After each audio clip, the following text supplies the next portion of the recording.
Hi there. So today we're going to be breaking down the closing credits from the Disney Pixar movie WALL-E. Now, if any of you haven't seen it before, WALL-E takes place in the year 2805, which is 780 years from now. And it tells the story of two robots, WALL-E and Eve, who help humanity return to Earth after 700 years of life in space. In the future shown in WALL-E, the Earth has been covered in massive heaps of garbage that were brought about due to unchecked mass consumerism, a linear economy, and a lack of sustainable waste management. The planet is not only covered in waste, but has also been overrun with toxic chemicals, making the planet unsuitable for supporting life.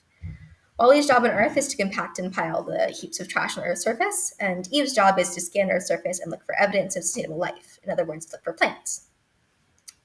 Wally finds a plant one day and shows it to Eve, and she then returns the human spaceship, the Axiom, to show them the plant as proof that they can finally return to Earth. After quite a lot of shenanigans, they eventually do return to Earth, but with the realization that they're going to have to put in the work to make Earth a livable home again. And that's where the closing credits, the focus of our video today, starts, with robots and humans working together to restore the planet. These credits were directed by Jim Capobianco and animated by Alexander Wu. And the special thing about these credits, as opposed to a lot of other credit sequences that are purely decorative, is that they really were a part of the film. The goal, according to Jim, was to finish the story and to communicate to the audience that the humans were going to survive. And they did this by telling the story of the development of Earth 2.0, using art forms associated with different stages of human development from Earth 1.0. If that doesn't make any sense, you'll see what I mean as we talk. And I think they certainly do achieve this, even if there are some scientific inaccuracies. These credits not only prove that the humans did survive once they got to Earth, but they drive home the message that the damage that was done to Earth was ultimately able to be repaired. While the way that message is presented is highly oversimplified and portrayed in a very family-friendly manner, I think the goal was certainly achieved. So let's dive into this first clip. The closing credits begin with this scene, which depicts the Axiom's return to Earth and the departure of its passengers. It then shows the ship's captain and several of the children from the ship gathering together to plant the seedling that Eve had found. These scenes are done in the style of cave paintings, which were the very first form of recorded human art. It then shows this scene where Wally and another robot, who seems to be a stylish robot that cuts hair, use Wally's laser and a mirror to make a fire, while the two humans and the baby watch. The flickering light reflected on the artwork itself also gives the illusion that the painting is being illuminated by firelight, which was quite clever on the part of the artists. This is significant since the era of cave paintings in Earth 1.0 coincided with the discovery of fire by humans. And in Earth 2.0, that process was obviously going to be a little bit different because that technology already existed. So in fact, Wally and Eve are repeatedly shown using a lighter throughout the film. But it appears in this era that most of the advanced knowledge is held by the robots. So you can see that the scene where the computer teaches the ship's captain about Earth, or by how the robots know how to repair each other. So the robots are building other robots, they're piloting the ship, making food, maintaining the areas where the humans live. They clearly have a lot of advanced engineering knowledge. But it's also clear that even with help from the robots, the humans are going to have to relearn a lot of what they once knew. And that's what these closing credits really show, is the humans relearning how to live on Earth. So then you transition from cave paintings to earthwork that's much more reminiscent of Egyptian hieroglyphics. So you see the people living in these repurposed escape pods and wearing their old space clothes. So, clearly in Earth 2.0, they're doing a lot more repurposing of materials. This shot has very good symmetry, very good visual balance, and it does incorporate some elements of traditional ancient Egyptian art. One of the most characteristic is the use of the a-perspective view, in which the most recognizable features of a figure are shown from the perspective in which they're most recognizable. So you can see how the figures have their heads shown primarily in profile to emphasize features like the noses and lips, but certain other features like the eyes are shown from the front, since that's the perspective from which they're most recognizable. Similarly, their torsos are shown from the front, so you can see both shoulders, but the hands and feet are shown in profile. However, you do see the figures doing this walk like an Egyptian dance pose that was popularized by the Bangles. I guess it's a convenient way to make sure that the audience recognizes the ancient Egyptian style, but most ancient Egyptian art doesn't really use that pose. So moving along here, moving to this scene where we see Wally, Eve, and the captain digging a well for water. And it transitions into this ancient Greek style, which you can see it by this ancient Greek pattern at the bottom. This pattern at the bottom here is particularly iconic. That's known as the Greek key or Greek meander, and it can be found in a lot of ancient Greek vases.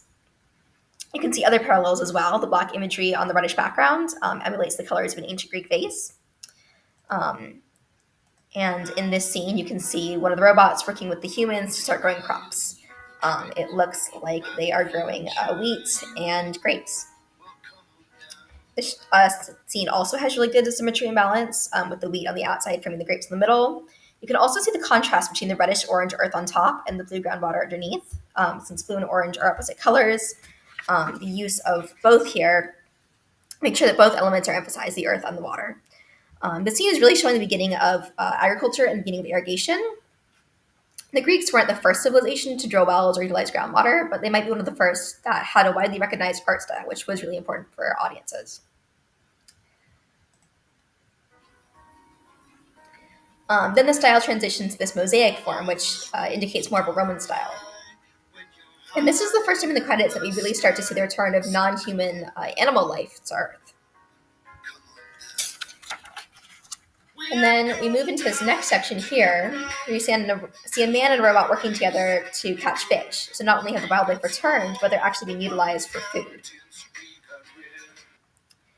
Um, these line drawings kind of look like the kind that Da Vinci made towards the beginning of the Renaissance. And you see that the art here has a far more developed sort of perspective. You can see that it starts to use light, there's shadows, there's lines indicating shadows underneath people, underneath objects. So it's a little bit more developed than some of the earlier art styles. Then it transitions into the cityscape here. And I love for that scene, you can kind of see the writing at the top. So it really looks like a page out of Da Vinci's sketchbook. And now you're seeing these sketches, same architectural sketches really, but with more color. These look a little more architectural.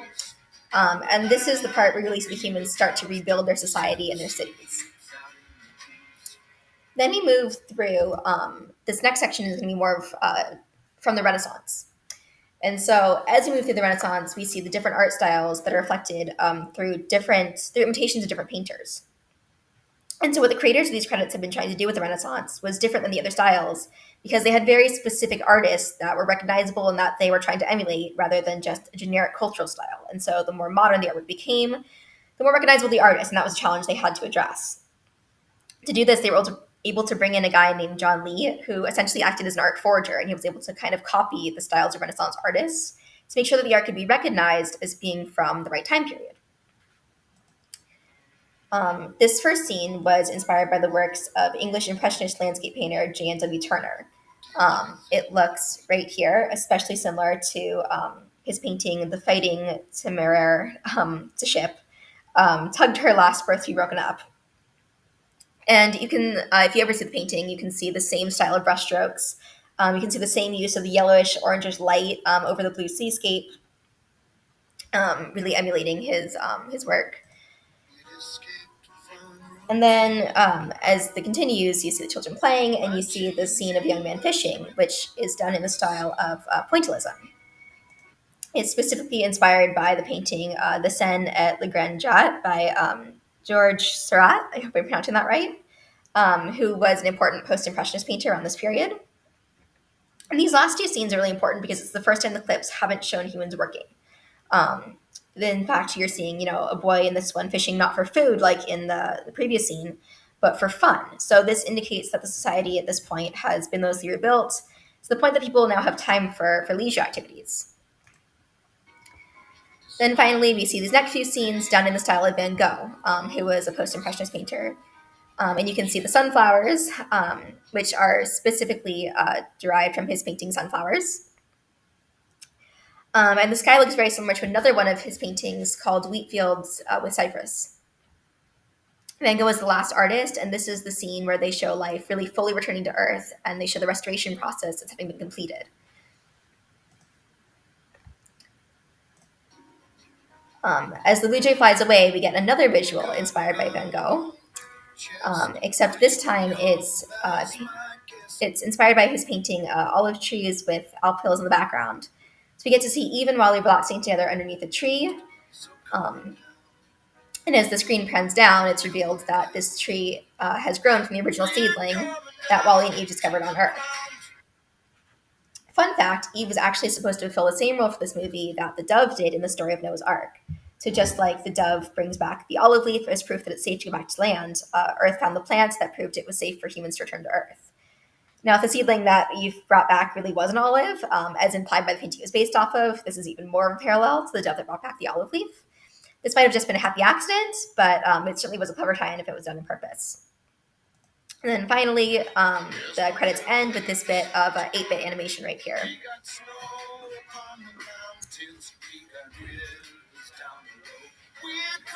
What's really telling is just how many different art styles were skipped in between the Renaissance period and between which ran between the 14th century and the 17th century, and the computer age that's shown here at the very end. This time period that is skipped, that's the exact time period that encompassed the Industrial Revolution, which began in the 18th century. And what the creators of the credits have done here is they basically bypassed the time period in which everything went wrong with Earth 1.0. So this was the point where pollution got really bad, where mass consumerism started to take off, and this was everything that Earth 2.0 needed to avoid. The only part of these credits that I really take issue with, and I'm going to go back to it here, is the speed at which life returned after Earth was supposedly unlivable, and how similar it looks to the life we have today. So after 700 years of rapid environmental change, it seems highly unlikely that blue jays and honeybees would still look exactly the same as they do today. And that's assuming that they didn't all go extinct in the first place. If they did go extinct and had to completely re-evolve, then not only would they look completely different, but it would take much longer than the time period shown in these credits. They also completely skip over any of the environmental remediation that would have needed to take place to be able to grow crops or drink water or even breathe the air, for extended periods of time without getting sick. With that being said, this is a family film, so I'm not going to criticize the science too much. At the end of the day, the credits proved that the humans survived and the Earth could become a habitable planet again, and they did so by showing the history of human civilization through the history of art. So I hope you enjoyed this video. My sources are in the description. And yeah, have a great day. Thank you.